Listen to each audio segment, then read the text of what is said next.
नेपालको एक मात्र साहसी गृहमन्त्री भनेको हाम्रो सुदन दाजु सुदन गुरुङ मात्रै हो है साथीहरू।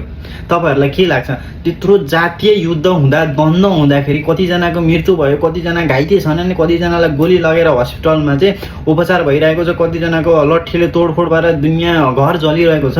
त्यस्तो अवस्थामा पनि गएर है जुन मृतकको घरमा गएर त्यहाँ सम्झौता गर्नुभयो, जुन त्यहीँ घरमा गएर जुन सबैजनाको त्यहाँको बस्तीलाई मिलाएर जुन त्यो काम गर्नुभयो, व्यवहार देखाउनु भयो नि, ओ माई गड। आजभन्दा अगाडिको जुन गृहमन्त्री छन् कसैले यत्रो आँट गर्न सकेका थिए? कसैले कुनै माइकलालको आँट थियो भन्नुहोस् त?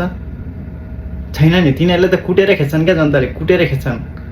थाहा छ नि, यो जातीय द्वन्द्व भड्काउने भनेको पनि तिनीहरू नि हुन् है, जो खाना पाउन लाउन नपाएकाहरू, चुस्न नपाएकाहरू। अहिले जुन जुन पाएका छैन नि तिनीहरूले सानो न्यु पायो भने अनि सबै सोझा जनतालाई उचाल्ने, जनताको नागरिक बच्चाहरूलाई उस्काउने, रोडमा पठाउने अनि मृत्यु हुन्छ। त्यस पछाडि झन् तिनीहरू जुरुक जुरुक फ्यामिलीलाई उचाल्ने काम तिनीहरूको हो। त्यस कारणले सबैजना चाहिँ यो कुरा चाहिँ ध्यान राख्दै आउने स्थानीय चुनावमा नि यिनीहरूलाई चाहिँ चाक सुहाउनुपर्छ।